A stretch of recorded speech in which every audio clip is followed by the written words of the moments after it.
Recording in progress.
Very good morning, viewers. I'm your online host, Edmund. Welcome to the second day of the SATA ComHealth Osteoporosis and Fall Prevention Festival from 19th to 21st November.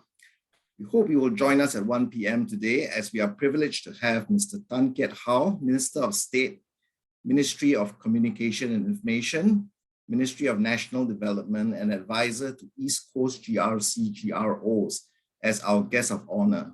He will deliver his address at the festival's official opening this afternoon, along with the chairman of SATA ComHealth, Mr. Stanley Seah. This session includes a talk and exercise routine by a senior citizens health and fitness group called Team Strong Silvers. To kick off today's program, we are privileged indeed to have with us our first panelist, Dr. Aravind Kumar, who is a renowned consultant orthopedic surgeon at the Center for Orthopedics in Mount Elizabeth Novena Hospital. Dr. Aravind specializes in spinal surgery, including degenerative, tumor, and trauma work. He has developed his skills in minimally invasive techniques, including dissectomies, decompressions, and interbody fusions. Kindly note that questions will only be addressed by the speaker at the end of his talk. Please utilize the built-in Q&A function to pose your questions. Dr. Aravind will now speak to us on the topic of osteoporosis. Over to you, Dr. Aravind. Thank you, Dr. Edmund, and thank you to SATA for this opportunity. It is an incredibly important topic, osteoporosis, and not only in terms of numbers, but also in terms of the economic impact that it has. And it's one of those issues that tends to touch on virtually every specialty, every discipline, every strata of society. So we just go through some of the issues pertaining to osteoporosis. So I'm going to go through a few sections of it. What exactly is osteoporosis? How it happens? Who can it happen to? What are the things that can go wrong with it? And how can we treat, or indeed how we can prevent it?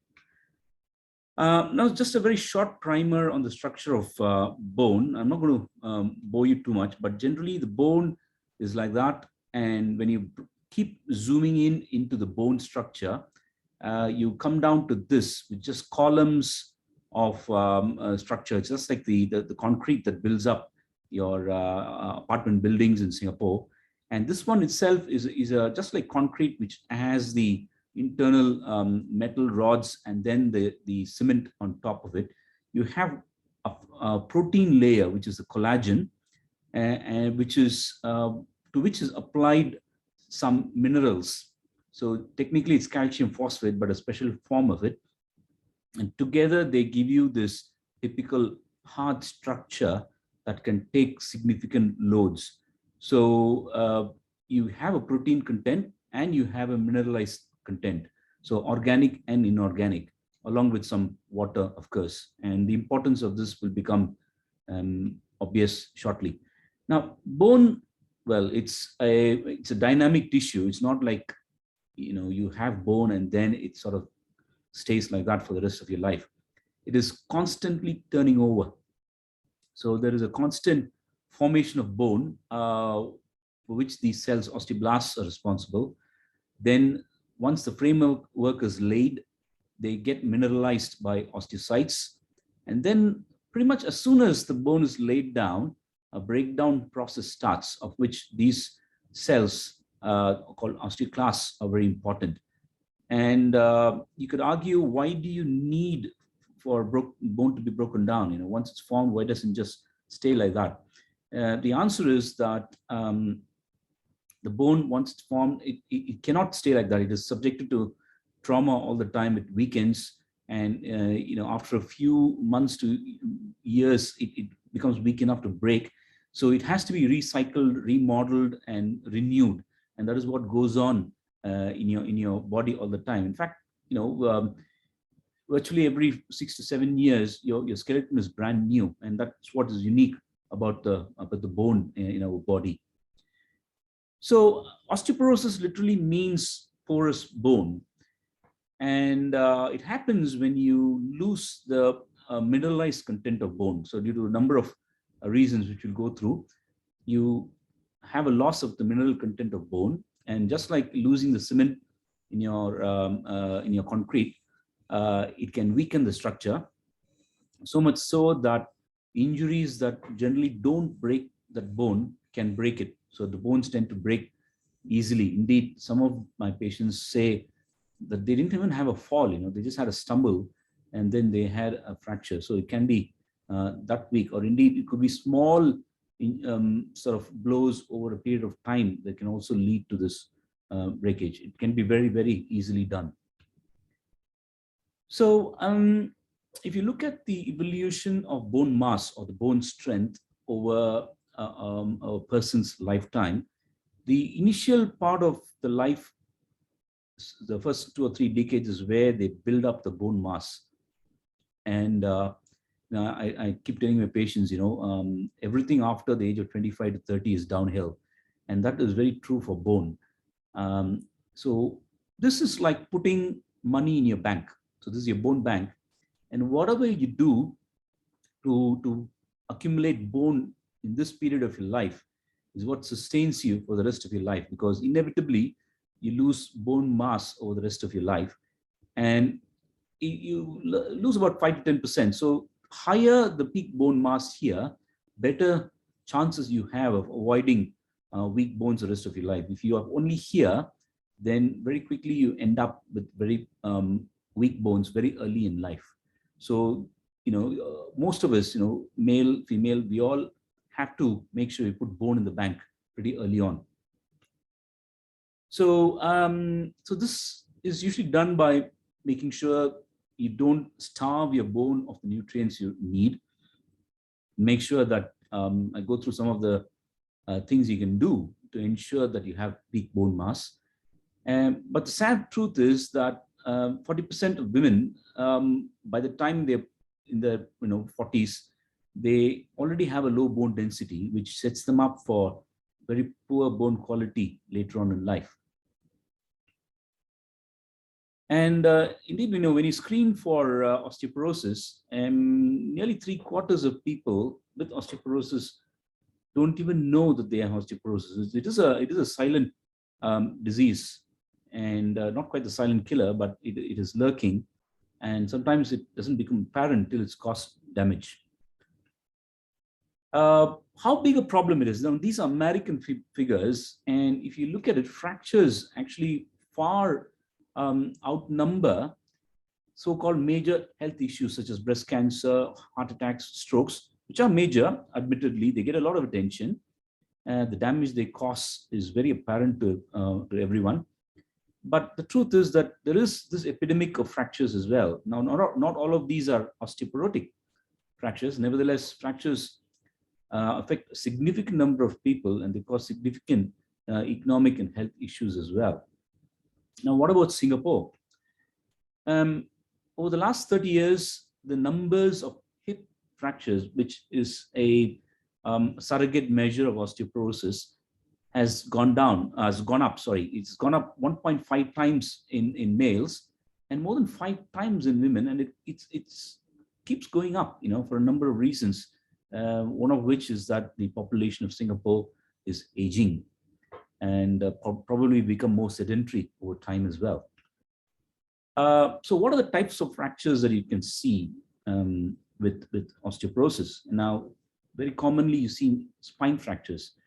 So we call them compression fractures, and classically they look like a door wedge, as you can see in this picture. And since almost all the bones are involved, you can get more than one fracture. And when a square-shaped bone becomes wedge-shaped over a number of segments, the bone becomes rounded. And this is what gives you that, the appearance of old women who seem to be, what we used to call hunchback. We don't use that term anymore, but they can look very round-backed. And in fact, if you can appreciate that they seem to have lost height as well. And it leads to a number of health issues. So I'm just going to illustrate one patient where, just to show that these problems are very real. This was an 89-year-old lady. Now, she had other issues. She had an old scoliosis, which wasn't really bothering her, but she also had metastatic cancer of a colon. she actually just had a sudden jerk. She didn't think much of it, but then she developed significant spasms in the middle of her back. And so much so that she couldn't even stand, sit, she just had to lie down. And her, spinal cord seemed okay. And we did an MRI scan.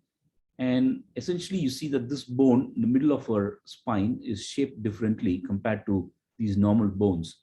So there is a fracture running right through here.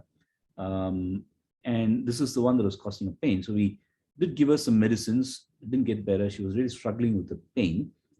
I had to do something. She had multiple health issues. And thankfully, there was no evidence that this fracture was caused by her cancer. So this was presumably due to the osteoporosis. And we did what was called a kyphoplasty procedure. And essentially that means that I put in a balloon into the middle of the bone and blew it up to try and reshape the bone. And then I filled it with cement. So it's a kyphoplasty procedure. It's very commonly done for these, though I am very selective in who I do it for. And that's what it looked like after I finished. And this is what she looked like 3 weeks down the line. She's walking quite comfortably. Thankfully, I also took a sample of bone tissue at that time, and it showed that there was no cancer. So this is a common procedure, and it is done for spinal fractures and can be quite effective in relieving pain. But I don't want to be doing too many of these, given that a lot of these issues can be avoided with certain practices that I'll come to. So that's spine fracture. The other common fracture is a wrist fracture. So when people, usually 60s women, they fall on the outstretched hand, and they can come to the emergency department with the wrist that looks like that. And X-ray shows a fracture through this part of just, above the wrist joint. And frequently they need surgical procedures to realign and fix the wrist. And so this is an extremely common fracture as well. Now, the other common one, and probably with a lot more health implications, is a hip fracture. So this is the top of your thigh bone and forms a ball and socket joint with your pelvis, forming the hip joint. And you can get some patterns of fracture because of osteoporosis. And frequently they need fixing in a variety of ways. And some of them can have a joint replacement, either half a joint replacement or a total joint replacement. And this is a nail. So there's a variety of ways in which we can fix this. So why do we need to fix this? The problem with hip fractures is that quite frequently, they do not heal. And the fracture remains very painful. The patient is confined to the bed. And when an elderly patient is confined to the bed, they end up with a number of secondary issues, including chest infections, urine infections, pressure sores. They just lose muscle and bone, and frequently they just die. And that is a common problem with these. Now, one of the fascinating things about these fractures is they tend to happen in a pattern. And what I mean is that the spine fractures tend to happen earlier on in life, pretty much in the 50s and 60s. And if you ignore it and don't treat the underlying issues, then they lead on to wrist fractures, which happen about 5 to 10 years after these spine fractures. And if you still ignore, then about 5 to 10 years after that, you tend to end up with hip fractures. And that is what these graphs are showing, that the earlier fractures tend to be spine, and if left untreated, they end up with hip fractures. So why are hip fractures so important? People with hip fractures, even if they are treated in expert hands very well, a lot of them do not return to the original functional status. For example, if they have been walking around in the community looking after themselves, a lot of them end up needing walking sticks or walking frames. They can't do stairs anymore, so they may not be able to go back to their to the previous place that they were living in, and they may need managed care or nursing homes and things like that. So it is a considerable sort of problem for these people. They lose their independence, and it's an economic hardship as well. Also, it seems to be a terminal event. Now we know this, but 20% of people don't survive more than a year after they sustain a hip fracture. Now that we're doing very well, because when I was a resident, this figure used to be 50%. So there was a veritable death sentence to have an osteoporotic hip fracture. We have remarkably improved the ways we manage them. Regardless of that, this 20% is a death rate that is over and above the background mortality in this group of patients. And the point I'm making is that to a large extent, osteoporosis can be reversed and controlled. So if you're able to pick it up and treat them aggressively when the patient has spine fractures, you can stop going down this pathway, and you can protect and prevent a lot of people ending up with hip fractures. And that is one of the key aims of this conference, to try and to impress this upon people. So what can we do about it? Now, certain things you cannot change. You can't pick your parents. Everybody ages, so that's inevitable. If you had previous fractures already, meaning that you already had a spine fracture or a wrist fracture, you cannot go back and change that.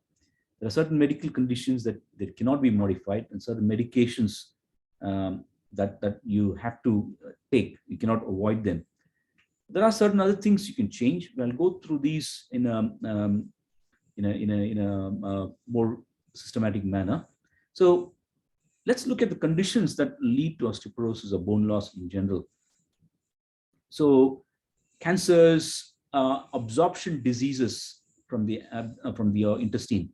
So all the bone nutrients are absorbed from the intestine, like the calcium and other minerals. And if you've got absorption problems, then you're not getting those minerals that your bone needs, and obviously end up with these issues.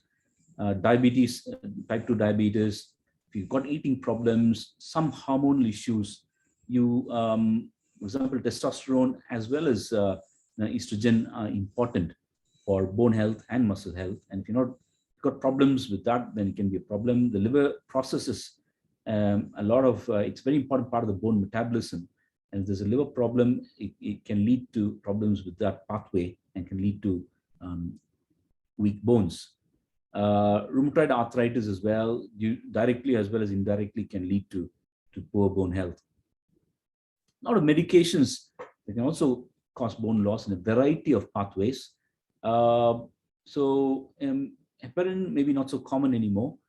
And there's a lot of these antidepressants that we don't use that commonly. High dose thyroxines can lead to osteoporosis. And proton pump inhibitors, these are the medications that are given for gastritis, can lead to osteoporosis because they can block a critical pathway that is important for bone turnover. And these are the common ones. The steroids, long-term high-dose steroid uptake almost inevitably leads to osteoporosis. And again, these are very important medications for several groups of patients. And the treating doctors have to be very aware of the side effects of these medications, and need to occasionally monitor bone health and treat them.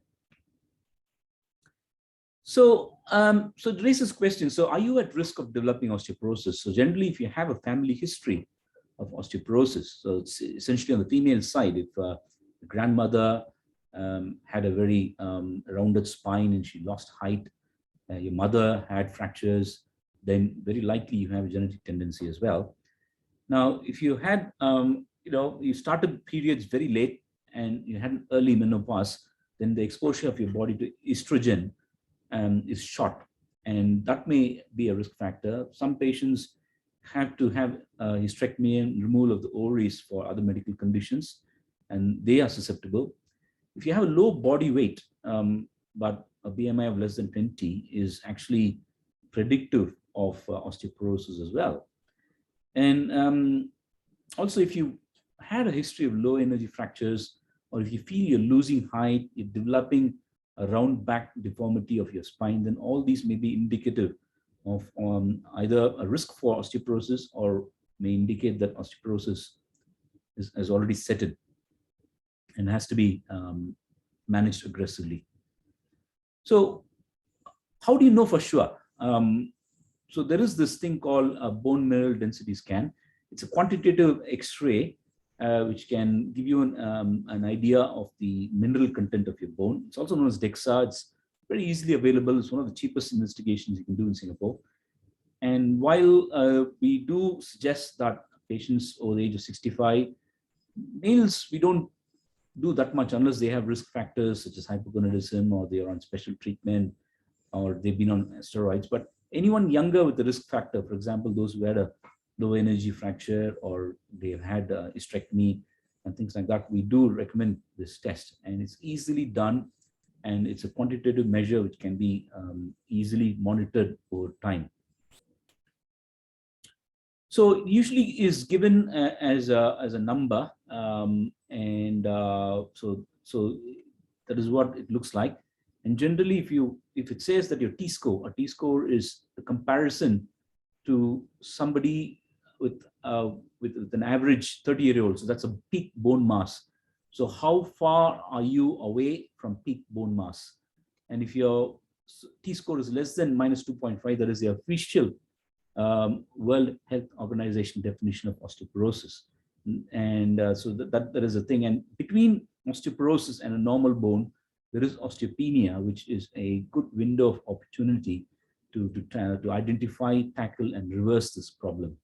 And so does this, -2.5, is it better than -4? It probably is. So I'll go through this graph. It's a bit busy, but I'll take you through this. You see this dotted line, and this is the bone mineral density, okay? And that's charted here. So if you go towards this way, you have more worsening osteoporosis, and this way is normal bone. So your BMD score is distributed like this, where most people tend to fall within this sort of -0.5 to -1.5 group. The black bar is the number of women with fractures. So again, it sort of falls within this -1 to -2.5 group. Okay, so but it seems to me that it doesn't mean that if you have normal bone, you will not have a fracture. Just that the numbers of fractures seem to increase here. Then you match the two. You look at the fracture rate, which is this column here. So this is the number of fractures that develops in per person, per population, to put it roughly. And you can see that as your bone weakens, the numbers, the fracture rate, the rate at which the fractures occur, increase enormously. So in other words, the weaker your bone, more likely it is going to fracture, and it does fracture. All right. So that is the importance of the BMD, the DEXA score, and tackling this and making sure that you don't end up on this side of the graph. So what can we do to prevent bone loss? The whole conference is, so I'm just going to touch on it briefly. There's the minerals and vitamins that you need for bone health. There's physical activity, and what can you do to prevent falls? People are going to go through some of these aspects in greater detail, and yesterday they have as well, but I'll just touch on them. So in general, your calcium in your body is important for a number of functions, not just for bone, but for example, your nerves and muscles need calcium in order to work. It's an important electrolyte that is important for nerve transmission and for muscles to contract. So the body tries its level best to maintain a normal blood calcium level. And if there is not enough calcium in the body, then the body takes it from the bone. So it activates the osteoclasts, which increase the bone breakdown rate, and they release the calcium from the bone bank. So there's always constant wastage of calcium as well. It is excreted from the body, and which means that you need to have a constant intake of calcium. And In general, you need, this is your recommended daily allowance of calcium. You need about 1,000 to 1,200 milligrams per day. And we'll go through this. So calcium-rich food. So this is taken from Health Hub, and you can go through this list later. So there is, there are a couple of good sources here: high calcium soybean milk, high calcium milk powder, and a variety of other interesting and tasty foods that give you good levels of calcium as well. So if you look at dairy products, for example, you need just to have 3 or 4 servings of these products, which will be more than enough to give you your recommended daily allowance. And if you're vegan, fear not, there's a lot of calcium-rich vegan foods as well. So you don't have to go around searching too much for calcium in your food. In general, if you look at the nutrients in your food, you just want a quick calculation. So you just look at the percentage and you multiply it by 10, and that tends to give you the number of milligrams of calcium in that particular food item per serving. Okay, so this is per serving. So it's just multiplied by 10, and it will tell you roughly how much calcium there is in there. But my point is, if you eat a balanced diet, you may not need supplements. Supplements are only for people who have issues, or they cannot eat a normal diet for various reasons. Then you do, calcium, caltrate is very popular in Singapore. You generally take it with food, and your body cannot absorb too much calcium. So, you got to space it out. And if you take too much calcium as well, it can have its own issues, constipation, for example. So you got to be very careful how much of this you take. Ideally, you take it through a balanced diet. This is only in exceptional circumstances. Vitamin D is also important, because without vitamin D, the body cannot absorb and process the calcium. Now, you just have to spend some time in the sun every day, 10 to 15 minutes a day, and that is enough to generate the vitamin D you need. But so again, you don't always need supplements. There's a lot of food items that are very rich in vitamin D, and you don't need to go looking for supplements. What else can you do? So the mineral part of it is only part of the issue. You really need to challenge the bone, and you need to load the bone. It's a living tissue, so it needs to be challenged so it can develop. Just like muscle, if you don't use it, you lose it. The same thing happens to bone. So unless you load the bone, then it will not develop, and it will not grow. It will not develop the density that is required. So that is important. So in general, activities that strengthen your muscle will also strengthen the bone. So what do you mean loading the bone? Is swimming, cycling don't really load the bone. Brisk walk is okay, but gentle jogging, running, and they are better. You are loading your bone more. Skipping is good, though obviously it is not an ideal exercise for all age groups or for all health conditions.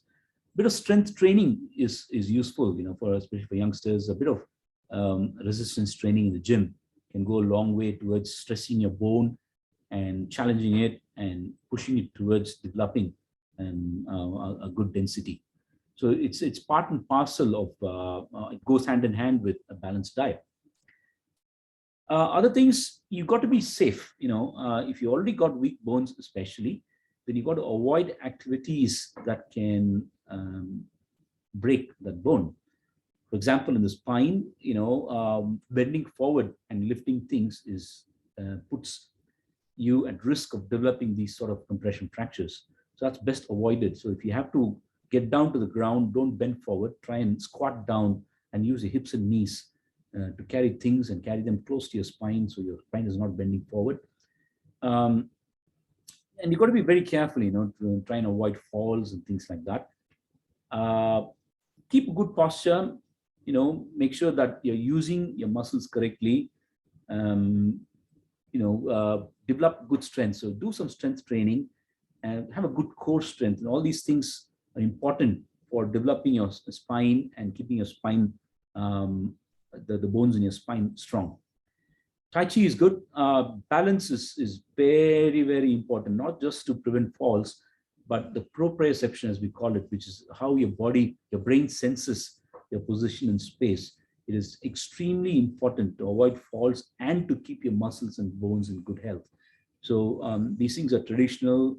They've been handed down over centuries, and we're only just beginning to discover the science behind some of these traditional things. Prevent falls, and this is a lot coming down to awareness. As you age, you do develop cognitive issues, mobility issues, and one needs to be aware of this. You're not going to be 20 forever, and you need to be aware of it. And when people point out that you're not as agile as you used to be, then you got to take it on board and you got to make adjustments. Make sure that your eyesight is good. You got glasses, or spare glasses, so you're not stuck without glasses. That is a very important cause of fall. You got to make changes in your house, so there's no loose rugs, furniture that's sticking out. You can put grab handles in bathrooms. Make sure the floors in bathrooms are friendly and they're not slippery. You got to be careful. You can't do too many things at the same time. Make sure there's a night light available. So if you get up in the middle of the night, then there is you can see where you're going and you're not tripping over hazards. Make sure your medications are constantly checked, because medications, for example, blood pressure, blood sugar medications can put you at risk of falls, and those need to be constantly checked. Apart from the other medications that do cause bone problems, for example, if you have been on prednisolone, then nowadays it's very rare that people are on it for lifetime, and they need to be constantly checked and altered and stopped as soon as they can be stopped, and so on. So we come to this. So treatment of osteoporosis per se, you got to detect it, and then it has to be tailored for the person. It depends on your risk factors, what your BMD is, your age, your general health condition. So the treatment has to be tailored for you, and your best, the primary care, the polyclinics, they all provide very good service in terms of treatment of osteoporosis, and you don't need to go to a hospital to be treated for these. The bisphosphonates are still important. There are a number of options. You can take them daily, weekly, monthly, 6-monthly, annual depot injections. So plenty of these options are available nowadays, and there are do's and don'ts with each of these and risk factors of each of these, which your doctor in primary care is more than equipped to explain to you and take you through it. There are other non-bisphonates available as well for people who are not responding to bisphosphonates, or indeed after a certain time of being on bisphosphonates, we do advise patients to stop it for a little while and so on. Now, this was one I use a lot, because for my practice in spinal surgery, I need patients to improve very quickly, especially if they've got fractures and I have to operate on them. I need that bone density to improve quickly, and this is the one I use. More expensive, and certainly don't need it for most people with osteoporosis, but that's also available. So you need to know yourself, know your fracture risk before you can have a tailored treatment. Again, this is only part of your treatment. As I said before, it has to go hand in hand with other things such as a balanced diet as well as activity. So there we are. What are the things you can do? Make sure your diet is balanced. Make sure that it is particularly rich in calcium and vitamin D. Take a walk in the sun. Take a jog in the sun, even better. Tai Chi in the sun is good. Make sure you use your muscles. A little bit of loading. You don't. Most of our HTB blocks now have exercise areas, and they're not there just for beauty, and they are very useful. So if you're worried, always speak to your doctor, get your T-score, keep a record, and if things are going down, then get treated as soon as possible. All right. So these are reversible and treatable, and you can prevent long-term disability, as I showed you, by detecting and getting treatment done early. Right. So there, yeah, that brings me to the end of my talk, and you can back to Dr. Edmund. Any questions?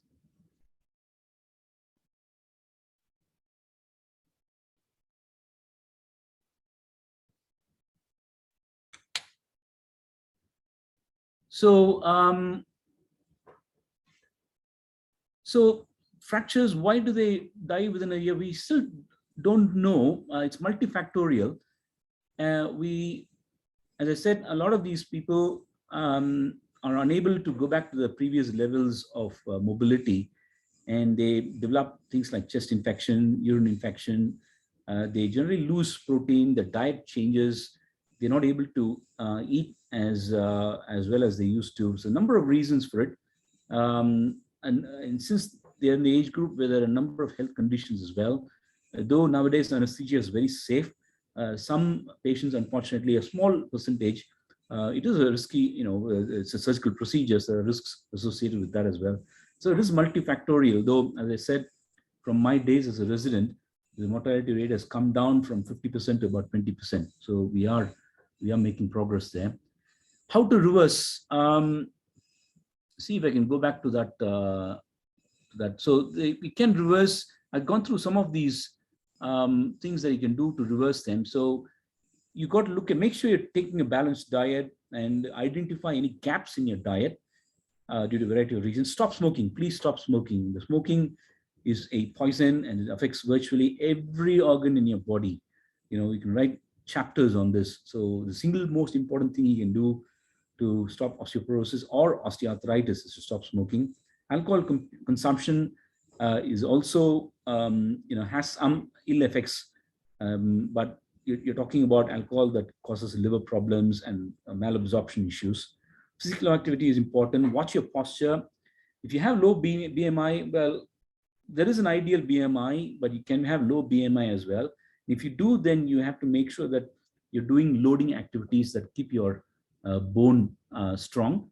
And certainly you can look at your medications and stop the ones that are unnecessary and so on. So what can be done if a cancer survivor diagnosed with osteopenia is at risk of ONJ due to Zumita?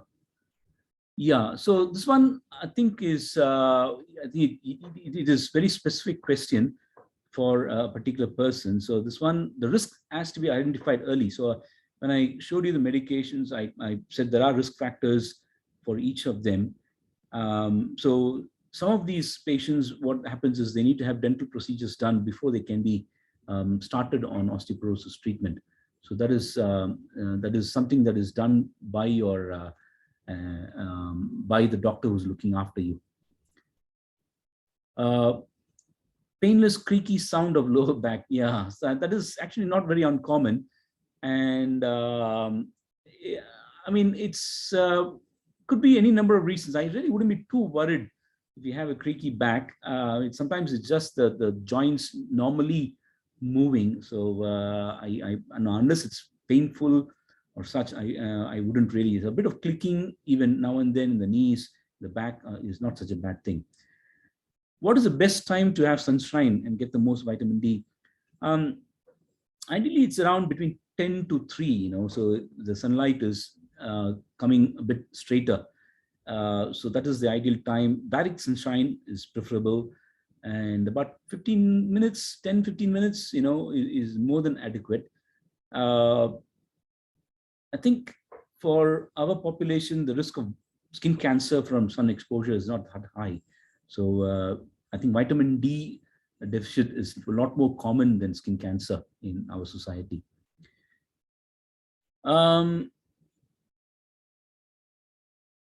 So this one, I'm not very sure. I think it depends on factors such as your kidney function, your liver function, and it depends very on your formulation as well. Some of them remain in the blood for longer than others. So it really depends on your particular circumstances. And again, this is something that your endocrinologist can advise you on.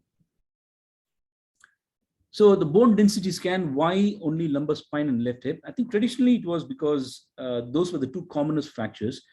I should say at this point that density scans are not completely error-free, and they can overestimate the density of your bone, especially the lumbar spine.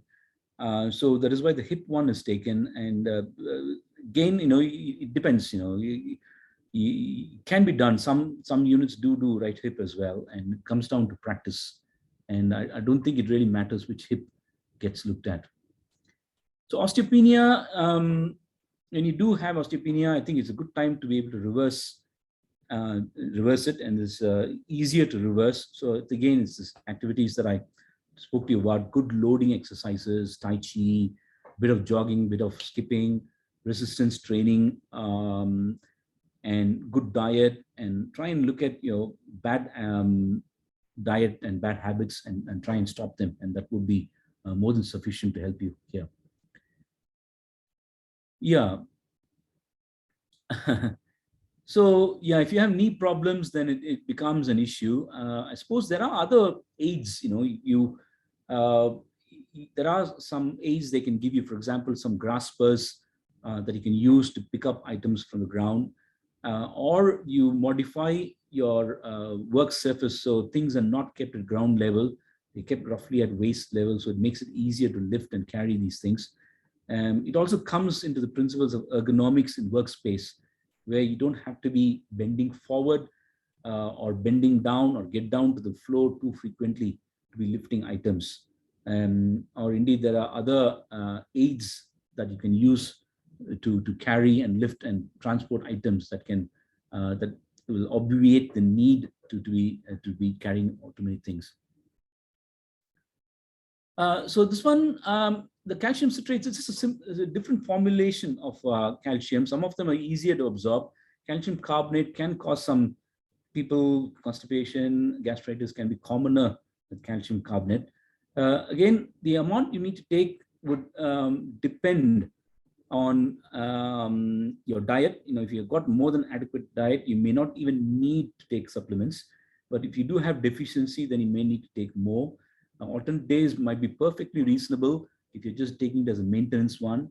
But then again, if you want specific advice, it will depend on your particular calcium levels and so on. There are lots of alternatives to alendronate, and as I put, there's a whole veritable list of them, and your doctor can advise you specifically on which one's going to suit you. That's an interesting one. Osteoporosis, how often do you need to check? Once you're on, it depends on how bad it is. If you have very poor DEXA score, then you probably need more aggressive treatment and more frequent screening till you reach a certain level. And annual DEXA, maybe even 2-yearly DEXA, and people who are maintaining to well, we can even stagger it further. I know of patients who are getting DEXA scans every 4-5 years even. So it again has to be tailored to you. If you manage to reverse your DEXA, but your osteoporosis, but you continue to have serious risk factors, then you may need to have it monitored more frequently, like on an annual basis. That's a good question. Calcium levels do differ. Teenagers during growth spurts, or indeed, when women get pregnant or breastfeeding, the calcium levels, the requirements do go up, and you can get adequate advice on this in wherever health institution you are. For teenagers in particular, yes, they do need good levels of calcium, and this is that age group where it is critical to make sure that they do not develop any eating disorders, that they do not develop any dislike of dairy products and so on. So I honestly believe that having a good, healthy, active lifestyle with a normal balanced diet is all you need. Yeah, so that's what I would suggest. So I'm just going through question answers as well. Okay, some of these questions I've already answered. Calcium tablets, yes, they are available in different formulations. Osteopenia, as I was saying, is just one spectrum of your DEXA scan report, and if not treated, it can possibly go on to develop osteoporosis. Answer the fractures question. The minus 2.5 is general. It is not specific for Caucasian women. It is actually based on the BMD for a 30-year-old. Now, there's also a Z score, which is which is an age-related score, and there is some controversy on which is more relevant and which is more specific. But in general, it still seems to correlate well with the occurrence of fractures. So at this point in time, we're still following the minus 2.5 guidance, and it seems to work well, though I agree that for some, the Z score might be more relevant. So I've answered the Alan question. Yeah, squatting too long. Yes, it can be a bit of a problem for the knee joint, especially if you have ongoing osteoarthritis. Squatting can put a lot of pressure on your patellofemoral joint. But again, you see, I mean, if you do good resistance training, your quadriceps is good, then it may not be such a bad issue. Does a fracture cause a ruptured aneurysm of a common iliac artery? Not common. In theory, it can. For example, if you have a pelvic fracture, it can cause injury of common iliac artery in general.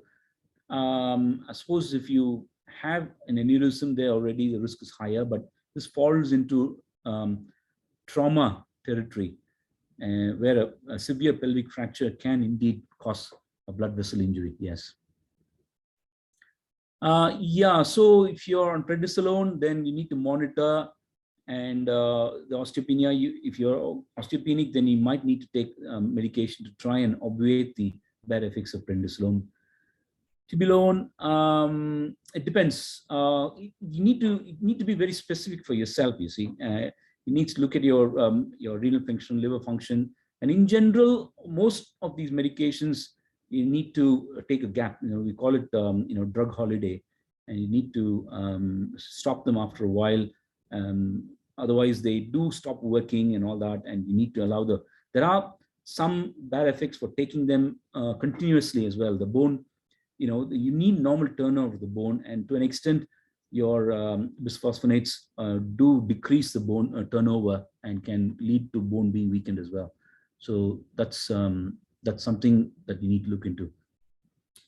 Any walking is good than not walking. 10,000 steps is even better.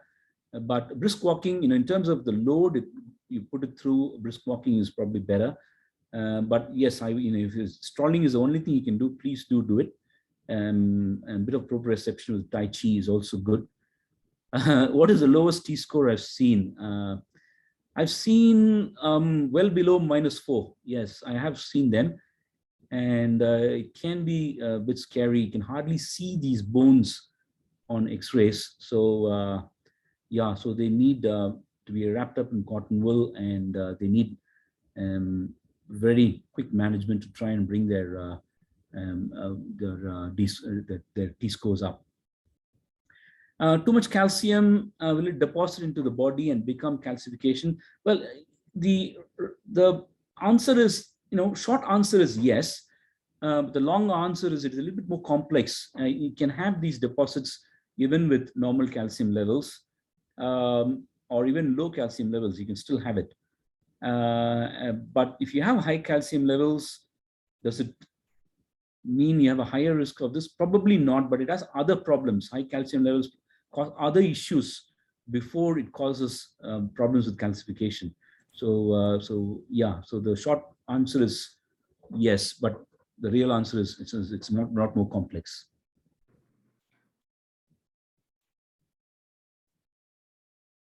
What about skipping? Skipping is good, and it is probably suitable if you can do it. And if you can do it on, best not to do it on concrete or very hard surfaces. Wear some good footwear. There is some padding, and don't go crazy. Thousands of skips, and do it in a phased manner, and then it's good. Skipping is actually very good. And I remember, kids being taught to skip and told to skip in school, and all that is stopped nowadays, but it's still a good thing to do. Knee pain when going downstairs. It's probably a bit of arthritis in the knee. Glucosamine glucosamine can help in the early stages, yes. Loss of neck lordosis will make osteoporosis worse. Not directly. I don't think they're directly related, but when your neck is too straight, that is what the loss of neck lordosis means. It can make you prone to poor posture, or it can be indeed caused by poor posture, and that can also cause other issues. Yeah. Yeah, so I think that's probably all we have time for. And I'll be, my email is there as well. So please feel free to contact me if that happens, if you have any further questions. Back to Dr. Edmund. Thank you. Okay, thank you, Dr. Aravind, for your most informative presentation, and thank you, viewers, for joining us at this session. Do join us for the opening ceremony today at 1 p.m., which will include a talk and exercise routine by a senior citizens health and fitness group called Team Strong Silvers. Don't miss this exciting program, which will be coming up soon. For other inquiries, such as a bone mineral densitometry or DEXA scan, contact SATA ComHealth's hotline at 6244-6688. I repeat, 6244-6688. Okay, have a nice day. Hope to see you later at our subsequent talks. Goodbye.